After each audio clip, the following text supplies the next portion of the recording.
Hi everyone, and welcome to the fifth instalment of 16, where each week I'm reading just a few paragraphs from each chapter of my book,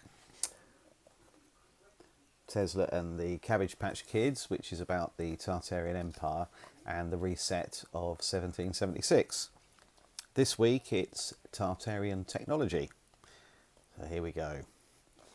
The Tartarians were also innovators of travel and connected the electricity they harnessed to a network of metal grids underneath the city roads.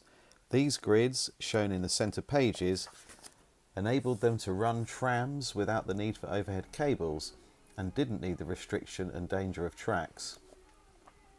Masters of the sea, they knew that salt water created electrolysis, which conducted an alternating current.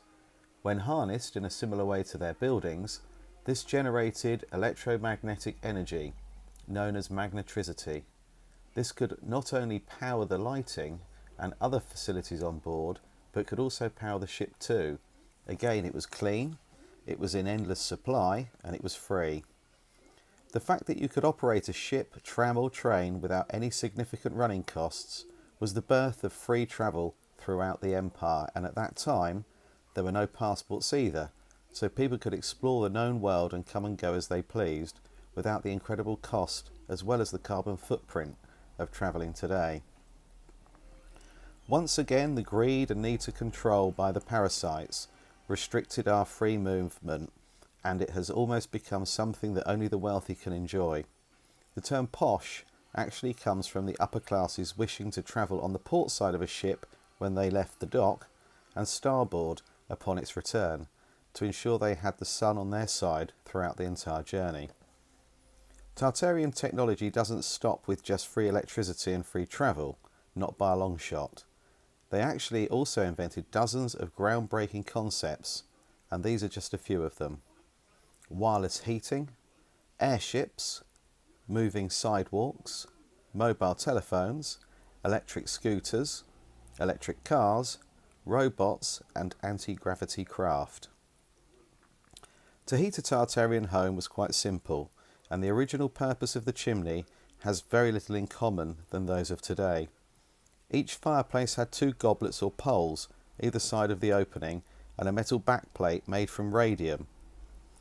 They didn't burn fuel of any kind, but instead they utilised the energy transmitted from the rooftop antennas, resonators and capacitors to bounce ionised air between the two goblets, which was then stored within the metal backplate.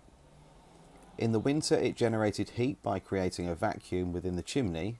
In the summer the metal backplate absorbed the heat and the vacuum was used to cool the room. The chimney used simply for ventilation. For those that lived in a building with this equipment fitted, there was no need to eat or drink that much, in the same way that plants and trees gather energy and sustenance from the sun, as previously mentioned in chapter 2. This is quite possibly why older buildings didn't have toilets or waste pipes and sewers didn't exist. It was only when this technology was destroyed that the toilet was suddenly and desperately needed. Airships were the Tartarians' favourite method of long-distance travel. Again, they were powered by electricity, and docking stations were fitted to the pinnacles of larger buildings in most major towns and cities, which also recharged them. As stated in chapter 3, I also believe that the needles and monuments of similar ilk were used to mount and dismount them. Therefore, it could be argued that the Hindenburg disaster in 1937, the most famous airship disaster ever recorded, was no accident at all. To support this theory, it's worth considering that it gave justification for the end of this form of travel for good. They also used compressed air to power trains, not only above ground but underground too. These were known as pneumatic underground trains, and one example is the 1869 Beach Pneumatic Transit Company, who began constructing a 300-foot pneumatically powered subway beneath Broadway.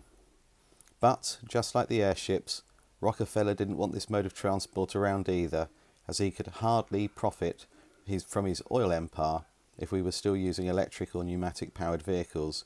So he lobbied the Congress, and that was that. Moving sidewalks operated in a similar way to the travelator, often called an auto walk or moving walkway.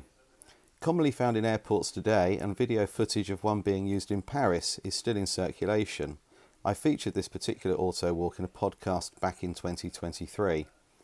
You could just step on and off as required, with absolutely no charge. The outer sidewalk went at walking pace, and the inner sidewalk moved a little faster. Moving sidewalks were credited to Joseph Silsby and Max Schmidt, and were first seen at the Columbia World Fair in 1893.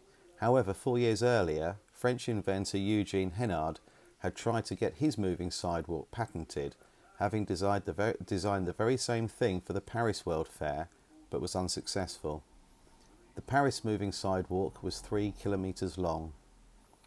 It seems to me that the World Fairs, which popped up in most major cities in the Northern Hemisphere at around the same time, were used to exhibit Tartarian technology that was now ready for public use. The more advanced technology appears to have been kept for military applications. In Chapter 7, I will expand on exactly how they utilised Tartarian technology and also how they repurposed their buildings too. This was the dawn of what's known today as whitewashing. Well, I hope you enjoyed that. If you want any more information on the book, feel free to comment below, or you can email me. I'll put my email address in the description, and I'll see you again next week. Thank you for tuning in.